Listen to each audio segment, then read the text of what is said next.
Meu amor e minha moda me empresta, o seu coração me empresta. E aí, hoje eu estava pensando numa maneira de trabalhar algum assunto que possa trazer implicações significativas na nossa jornada existencial. E pensando aqui, catracando, imaginei que pudéssemos falar sobre cosmovisões. Recentemente eu trabalhei um termo que particularmente cunhei, não é, para satisfazer uma demanda conceitual da minha parte. E estabeleci o conceito de pisteísmo. E eu disse que não adianta você se enamorar do racionalismo pelo racionalismo propriamente dito e nem viver uma vida de fideísmo. É um salto no escuro sem conhecer quem vai te segurar lá na frente. Então nós precisamos adotar uma sistematização de crença que tenha uma consistência validada por um critério racional, mas entender que a razão não é, antes de tudo, todo o recurso disponível para a nossa sobrevivência. Há situações em que o ato de racionalizar pode nos gerar ou desencadear uma crise existencial. E isso nos leva a um ceticismo, a um vazio. Qual é o grande problema, na minha visão e na minha perspectiva, do ateísmo? É porque o ateísmo ele não traz conforto. Eu não creio que seja a intenção do ateu trazer conforto, mas ele entende e enxerga a realidade a partir de uma perspectiva, de um óculos, não é? Que lhe valida apenas a existência circunspecta à realidade a qual ele contempla. Ponto. Então ele não consegue extrapolar esse horizonte. É o materialismo naturalista. A fé, do ponto de vista da legitimação, da reflexão de uma teologia que se justifique como crença, porque a teologia quer dizer justificação da crença, ela exige que nós também não sejamos crédulos apenas pela crendice, pela sustentação de algo a partir de conjecturas e ilações imaginárias. Porque se for esse o caso, qualquer outra coisa que imaginemos pode ser validada como sendo real. Então, a, a, a epistemologia ela precisa ser fundamentada e forjada à luz de uma justificação racional, porém que consiga transcender seu horizonte a fim de alcançar, inclusive, o aspecto metafísico da coisa. E quando eu digo metafísico, não apenas em termos essenciais, gerais do que é o ser, o que é o tempo, mas de uma busca que também está atrelada à nossa ontologia, nosso ser em si.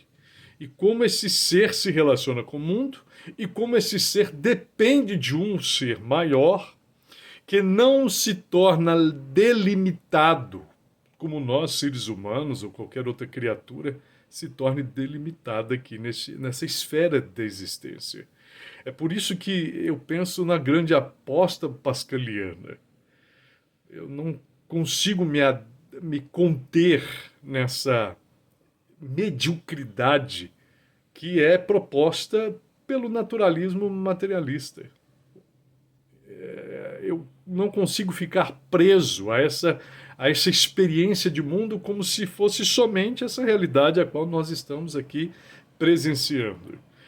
Porque algo mais transcende, e isso é evocado pela própria demanda do ser. É por isso que existe a crença, e muitos creem de algum modo. E aí a necessidade de avaliar a condição da crença e a viabilidade dessa crença. Aí entra, portanto, o aspecto que está atrelado àquilo que eu falei, não do pisteísmo. Então, quando nós pensamos nessa aposta pascaliana de que nós não estamos aqui a alhures, vale a pena fazer essa aposta. Porque se, tudo bem, eu morrer considerando a advocacia ateísta, que mal eu terei vivido aquilo que eu vivi como experiência eclesiológica e religiosa. Se essa religiosidade ou essa espiritualidade, ela não comprometeu o padrão ético que implica o amor ao próximo, como eu aprendi a ser amado por Deus, de forma legítima, que não traga prejuízo à existência do outro ou mal-estar ao outro, a não ser o acréscimo à vida e à felicidade do outro. Então, se eu morro crendo nisso, mesmo que isso não se valide como algo factível, ainda assim fez bem a mim enquanto eu estive vivo. E se porventura o que eu creio é racionalmente viável e constatável lá na frente, minha morte e ressurreição, então terei vivido um privilégio extremo de não apenas contemplar esse horizonte no porvir, mas ter vivido antecipadamente no aqui e agora. Em contrapartida, há um aspecto causativo e que implica algum efeito daquele que não crê, porque a Bíblia diz que o justo viverá pela fé. E aquele que não vive pela fé, Deus não se agrada daquele que não vive pela fé. Portanto, não é digno da existência que seja evocada na sua eternidade. Portanto, penso que apostar numa cosmovisão bíblica seja mais adequada e mais propositiva.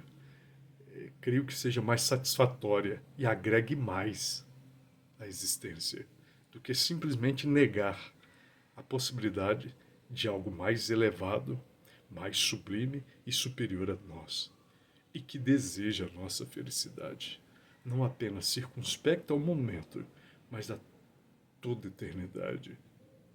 Então eu quero convidá-lo a apostar comigo. Pense nisso.